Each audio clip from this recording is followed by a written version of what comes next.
This is Outside the Ring with Ryan, and I'm here with Feast Your Eyes on Donovan DIjAK. What's up, man? How are you? Good. Awesome. Awesome. Thanks for having me. Thank you for doing this. Yeah, you're very welcome. Thank you. So my first question was, what was your time like in Ring of Honor? Ooh, good question. It was a while ago now. Yeah.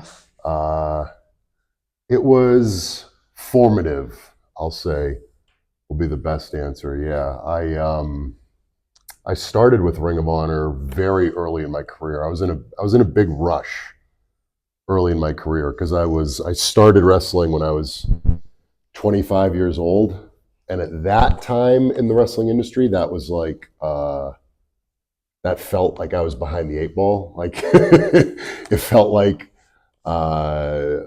really the only major company in town was WWE, and it felt like a lot of their developmental system was 18, 19, 20, 21-year-olds. So I felt like the fact that I wasn't even trained yet at 25, that I was way behind the eight ball. So I told myself I needed to be with a major company by the time I was 30. So the opportunities from Ring of Honor with their tryout camps kind of presented themselves. They were within driving distance. I had friends in Ring of Honor. So after I was unsuccessful in 2013 with my first WWE tryout, which took place in Tampa at FCW, I started going more regularly to those tryout camps. And I think on my third or fourth one, that's when I finally got an opportunity with Ring of Honor. But I was so persistent with them, and they had them consistently enough where I could, attend regularly enough. And it turned out that my first chance with them was in 2014, really less than 2 years after I first stepped foot in a ring to train. And then that sort of snowballed into the Top Prospect tournament at the end of 2014, beginning of 2015. And that was 2 years and change after I began training, and really only a year into when I was like pretty consistently on shows as a pro wrestler. So again, this is like at a time when I don't have a ton of matches under my belt, and I don't have certainly don't have a ton of matches with like experienced veterans, and definitely not to that caliber or level. I immediately got to work with guys like Jay Lethal and AJ Styles and the Young Bucks, and just the list goes on. So that from that standpoint, it helped me to really gain the confidence and form into the type and hybrid style of wrestler that I sort of made a career out of after that. That's awesome. Thank you. Yeah. It kind of leads into my next question. Mm-hmm. How was it like working with Jay Lethal in the House of Truth? It was great. It was great. He to this day, I mean, I've wrestled. At this point, I've wrestled almost everybody. It's there's not a lot of people left that I haven't had the opportunity to be in the ring with. But he still, at least in my mind, from what I've seen, from what I experienced with him, both in and outside of the ring, he's easily top 5 in-ring competitors that I've ever seen or experienced. Just an unbelievable technician in the ring, someone who understands timing and footwork and storytelling and all those things to such an incredible degree. He was unbelievable to learn and develop with, and he was unbelievable to wrestle, and he's unbelievable to watch, quite frankly. I still enjoy watching all of his matches. Yeah, I think Jay Lethal is one of the best in the world. Absolutely, yeah, no question about it. No question about it. I'm very happy that he got his opportunity with the Ring of Honor World Championship when I was alongside him in the House of Truth, because that was definitely, hopefully one of the highlights of his career, and he absolutely deserves that recognition because he is undoubtedly one of the best. I mean, between like my list of, not list, but like my sort of general thought process about in-ring workers specifically, certainly like active ones. Well, I guess some of these are not so active anymore, because I always put AJ Styles on that list, but I guess he retired. So maybe I got to take him off the list. But like AJ Styles was always one. Claudio was always one. Jay Lethal, Brock Lesnar. I mean, those are some of the names that come to the forefront of like active, but obviously AJ's inactive as of this moment. So Yeah. we'll maybe I'll have to come up with a new list. I like that list. Yeah, It's thank different. you. What was it like working and being managed by Prince Nana?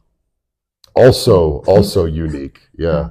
Both him and Truth were very helpful in my development as a wrestler, right? Because they're the on-screen characters, obviously, Yeah. which are great characters and great managers. But in terms of helping me understand the business and the things that I'm trying to accomplish and understand, and to help facilitate the storytelling portion of professional wrestling, I think they were completely unbelievably valuable to me, especially in those early years. That's awesome. How did you enjoy teaming with the Motor City Machine Guns? It was a fun experience, a unique experience. We only did it probably 2, 3, 4 times. I can't remember the exact number. Yeah, that final battle match. Yeah, I remember that the plan around that point. It's always interesting with or back then anyway, with Ring of Honor and the timing of Final Battle and the way that they would form their contracts, because they had this. I think they were copying the New Japan system for whatever reason, where they do it by calendar year, and then they put their biggest show at the end of the year.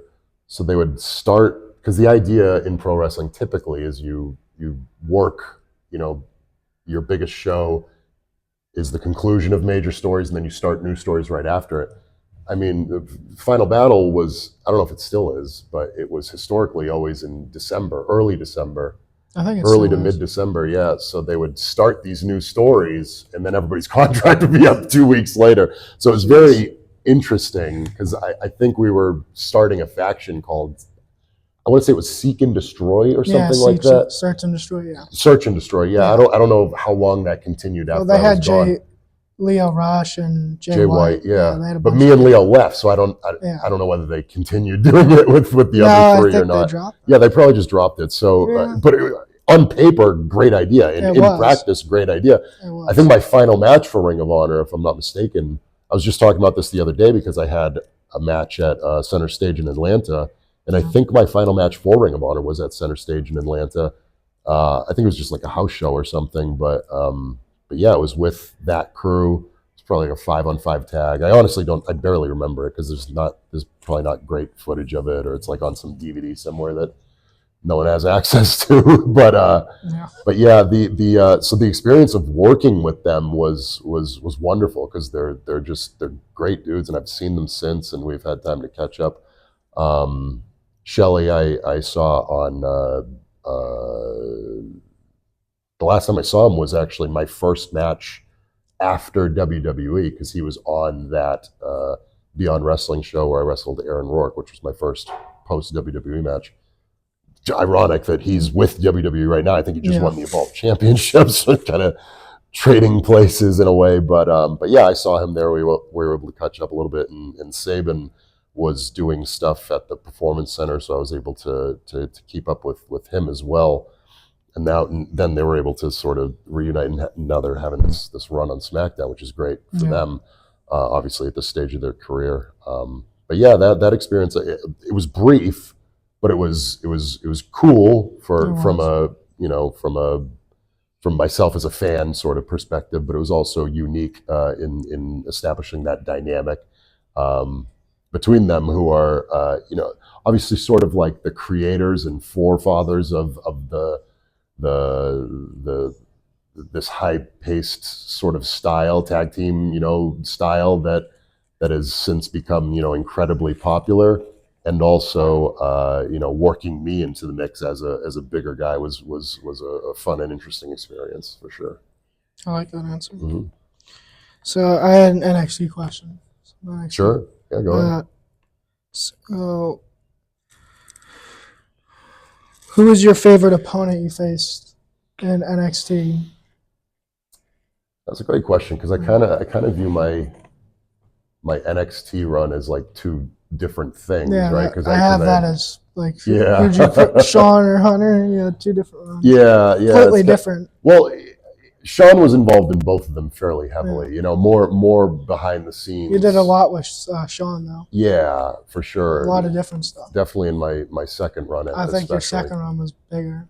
Thank you. I agree. Most people that I talk to, they kind of fixate on the stuff I did with Keith Lee, which is obviously that's my favorite. Yeah, I hold it in very high regard, and he's a close friend of mine, and he was definitely the person that I was the most familiar with and comfortable with working in NXT, especially in that first run. In the second run, there was so many between Ilya and Eddie Thorpe and Joe Gacy and Trick and Oba and Mello. There's just a lot. Wesley, like I feel like I had a ton of them, so I don't want to like skip over anybody. But yeah, that was really. Whereas the black and gold, I felt like I was always like trying to scratch and claw my way into that top sort of tier of premium live event appearances and stuff, and then finally towards the end I made it, and then the pandemic hit, and it was like it all kind of got all wishy-washy. Whereas my second run, like I started right in that upper card area and kind of stayed there consistently for a little less than 2 years. So I feel like I just got more opportunities at big matches and stuff like that. And so it's hard to narrow it down to one. I guess if I had to, I'd probably go with Keith, just because of our history, before that, leading up to that, and through that time. We even wrestled. My last match against Keith was on Monday Night Raw as T-Bar, which probably most people don't even remember, but I do, obviously, because it was our last interaction in the ring. But hopefully we have more moving forward. I like that one as well. So, who do you think you have the best chemistry with in the ring? Like, out of everybody? Yeah. That's a great question. It's hard to narrow it. It's really hard to narrow it down to one, because when people say chemistry, it doesn't cover all the different facets of professional wrestling, right? Because if it's like chemistry with me as the undersized guy doing high flying moves, then I'd go with Keith. If it's chemistry in terms of like physicality, then I'd go with Ilya. If it's like telling the underdog story, then I'd go with Wesley or Desmond Xavier now. So it's so hard. It's difficult because everyone in the world of pro wrestling wants to classify something as like the best, but my brain doesn't work like that, because there's too many different aspects of professional wrestling. It's kind of like basketball, right? If you compare it to basketball, where like you can't. I mean, you can. People do all the time, but it's difficult to compare. Like, who's better, Michael Jordan or Kareem Abdul-Jabbar? Right? They're two completely different skill sets. Like, yes, they're both playing basketball, but one of them scored more points. Well, there's that because he's tall and he plays a center and he just does a lot of slam dunks. It's just two completely different skill sets. So it's almost difficult to compare them. And that's kind of how I view professional wrestling. Because there's too many different skill sets, right? Whereas I like to think of myself as like a great, high flying big man or a brawling type or something like that. If you said, well, who are the best submission artists and chain wrestlers in the world, I'm not even in the top. I'm probably in the bottom like 10 ever. Like I just don't do them. I don't do them at all. I think I can grab holds and work a wrestling style that way, but it's not. I've never had like a submission finish or anything like that. I don't chain wrestle a lot back and forth at the beginning of matches, so it's just not a skill set that I have, and that's okay. It's okay to not be good at things and to be more proficient at other things, right? The same way Shaquille O'Neal wasn't a good 3-point shooter. That doesn't make him a bad basketball player. Yeah. My answer was Keith Lee. Oh, thank you. Yes, yeah. I hope we get to run it back soon. Yeah, that would be amazing. I would love that. Me too. How do you like working with your tag partner, Bishop Dyer? It's amazing. He's again another wealth of knowledge. I've been very fortunate throughout my career to be surrounded by these incredible minds for professional wrestling. Even as I continue to advance in my career, I've been doing this for 14 years now. I still find myself in the midst of people who've done this longer, done more than me, and things like that. I'm able to learn from them along the way. So I'm very fortunate in that regard. He's an unbelievable talent. He's uh, incredibly dynamic and intelligent, and just the ability to have great matches with him, alongside him, and to learn from him simultaneously is I'm very fortunate. Okay, that's I agree as well. Thank you. So my last question is, Sure. so I brought you something. Oh, a gift. Yeah, and it's May I see it? yes, it's for you. It might be one of your favorites. Because it is. I haven't had one in a very long time. The delicious ice pop Prime. They used to send me these for free. Now they don't anymore. Yeah, I started getting ghosted by Prime on Instagram, unfortunately. Prime and Logan Paul, if you're listening to this, I still do enjoy a delicious ice pop. Wasn't that your? I think it was your top two. Mm-hmm. Yeah, no, I think the green. I don't even remember the name of it. Yeah. I stopped drinking them because they don't send them to me for free anymore. But still delicious. I'll still put it over. I'm not going to lie to the people. But thank you very much. I appreciate it. Yeah. Thank you for the interview. Yeah, I had fun. Thank you, dude. Thank you. Would you like to plug in your social media? Sure, man. Yeah. Everything I have is at DIjAK, FYE. The FYE stands for Feast Your Eyes. I'm all over stuff. You can find me on Whatnot. I stream Mondays at 10 p.m. Eastern Standard Time. I got an eBay store now. You can check that out. I don't know the links to any of this, but you can find it all on my social media stuff. I'm on Twitter, Instagram. I got kicked off of TikTok, unfortunately. I don't even know what I did to get kicked off of TikTok. but yeah, I did. So thank you. I'm on YouTube too. Not many YouTube videos, but doing my best and trying to keep up with the kids with the content creation. But yeah, that's all my stuff. So thank you. I'm on Cameo too. Find me there. Thank you. Thanks, dude. Yeah, appreciate it. Thank you. Hell yeah.